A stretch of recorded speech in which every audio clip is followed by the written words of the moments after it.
Hi everyone. तो आज हम लोग बात करेंगे कि धीरू भाई अंबानी इंडिया का सबसे अमीर आदमी कैसे बना। एक साधारण फैमिली से निकला लड़का इंडिया का सबसे अमीर इंसान बना। दरअसल धीरू भाई अंबानी की पैदाइश 1932 में हुआ। उस टाइम में हालांकि अंग्रेज़ का हुकूमत था, लेकिन इसको अलग ही चाह था बिजनेस का।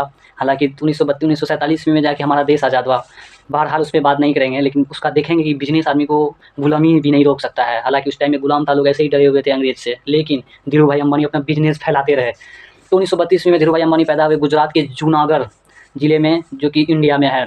तो स्टार्टिंग में 5 साल के बाद ही नॉर्मल बच्चा से पढ़ाई लिखाई करते हैं। स्कूलिंग टाइम में उन्होंने मतलब स्कूलिंग भी करते थे धीरू भाई अंबानी। अलग से थोड़ा उसको शौक था बिजनेस का, मतलब घर का हालात उतना अच्छा नहीं था। उन्होंने मेले के बाहर भजिया बेचते थे, मूंगफली बेचते थे, और ये सब के अलावा अब क्या-क्या बेचते थे, लेकिन 2 चीज़ का डेटा मेरे पास है, हम जानते हैं। ये सब बेच करके उसको मार्केटिंग थोड़ा-थोड़ा सीखने लगा कि बिजनेस में कैसे क्या करना, नहीं करना है। उसके बाद उसमें बेनिफिट होता है ना, आदमी को समझ में आता है, इतना पैसे खर्च किए, इतना बेनिफिट हुआ।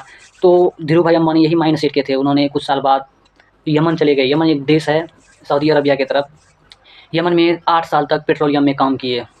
8 साल के बाद उन्होंने अपना एक कंपनी खोला, छोटा-सा कंपनी, मसाला एक्सपोर्ट, मिर्च वगैरह का, मतलब मसाला एक्सपोर्ट करते थे। उसमें भी अच्छा खासा उसको बेनिफिट हुआ। उससे फिर दूसरा बिज़नेस चालू करे।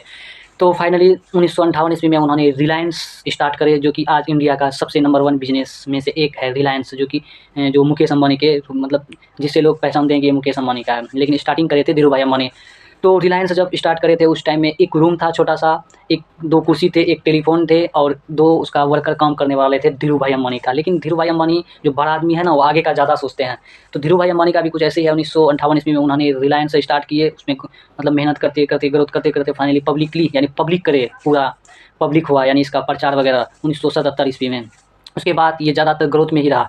जब वो धीरू भाई अंबानी इंडिया का यानी पॉपुलर अमीर आदमी बन गए, तो उसके बाद धीरू भाई अंबानी को पैरालाइसिस मार दिया, यानी लकवा जिसको बोलते हैं, एक हाथ में।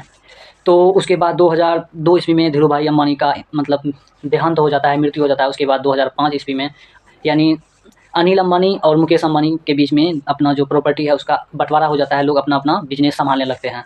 तो उसके बाद मुकेश अंबानी सँभालते हैं ये सब। पेट्रोलियम वगैरह भी धीरू भाई अंबानी खोल दिए थे। तो अनिल अंबानी साहब जितना भी बिज़नेस लिए उसमें मेहनत करते थे, ज़्यादातर फ्लॉप ही होता था। तो शायद रिलायंस उस टाइम में अनिल अंबानी साहब के पास था। धीरे-धीरे ये अलग बिज़नेस करते थे। मुकेश अंबानी साहब धीरे-धीरे उसको इतना वो लॉस में जाने लगा कि मुकेश अंबानी साहब खरीद लिए। जब जियो आया तो जियो में मुकेश अंबानी भी जितना बिज़नेस करे उसमें काफ़ी ग्रोथ होता था। इसका एक प्लानिंग चलता था बिज़नेस के पीछे, क्या है नहीं है करके।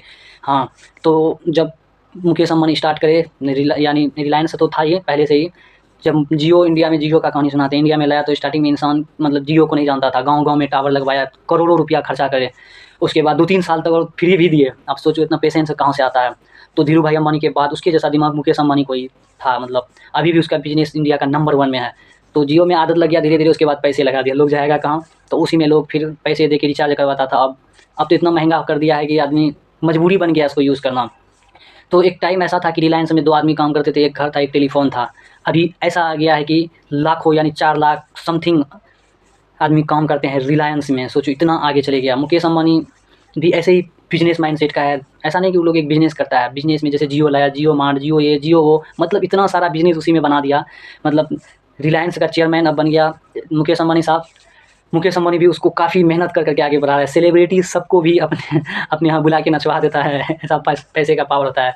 बिज़नेस इससे मैसेज हम ये देना चाहते हैं कि कोई भी आप गरीब हो, छोटा से छोटा मतलब बिज़नेस करता हो, छोटा से छोटा दुकान करता हो, यदि आपका सोच बड़ा है, कुछ ज़िंदगी में बड़ा करना है, बहुत बड़ा करना है, तो आपको पेशेंस रखना पड़ेगा। ये चाहिएगा 1 साल 6 महीना या 2 महीना या 2 साल में बहुत आगे चले जाएँगे, ऐसा नहीं होता है। 5 साल, 6 साल, 10 साल, 20 साल के बाद आता है एकदम बड़ा बिज़नेस।